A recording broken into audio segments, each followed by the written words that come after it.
Ushindi ndio huu hapa, umefika nyumbani sasa. Arusha kutokea Dar es Salaam. Tulifurahi mno. Jamani tucheze. Yaani ni uhakika kabisa, haina longo. PMBet ni yenyewe. Ni www.pmbet.co.tz. Mtazamaji wa PMTV, hiki unachokishuhudia, hili unalishuhudia ni basi la wekundu wa Msimbazi Simba. Kama unavyoona hapa likiwa linawasili katika uwanja wa kimataifa wa Julius Nyerere.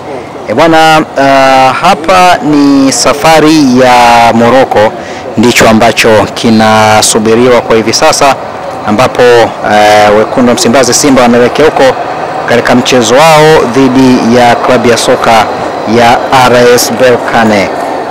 Bwana, hii itakuwa ni fainali ya pili mnyama akicheza katika michuano ya CAF mara baada ya mwaka 1993 kucheza fainali ya kombe la CAF dhidi ya Stella Ajame.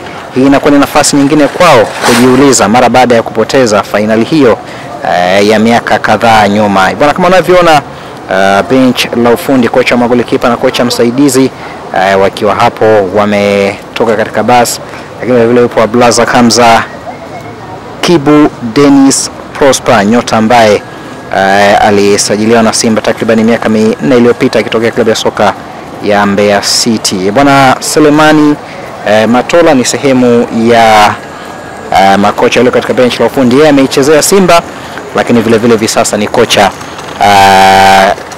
ndani ya klabu hiyo.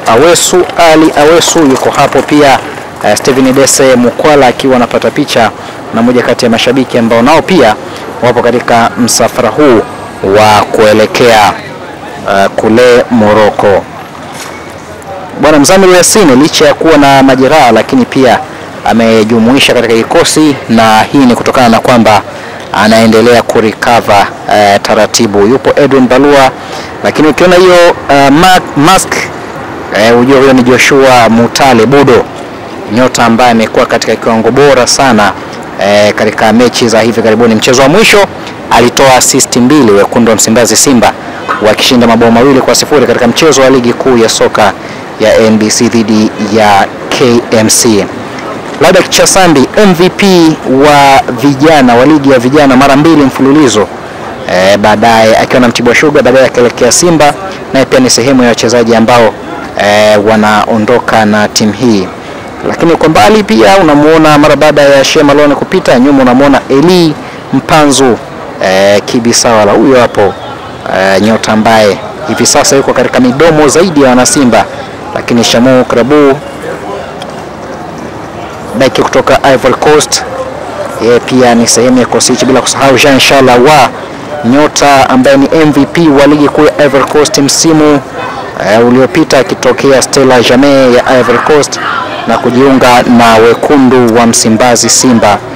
Bila kusahau Musa Pimpin Kamara, nyota ambaye ni golikipa ambaye anaongoza kwa clean sheet katika ligi kuu ya soka ya Tanzania bara, lakini vile vile amekuwa sehemu muhimu ya kuifanya Simba iingie katika hatua ya fainali ya kombe la shirikisho. Endelea kufuatilia PMTV.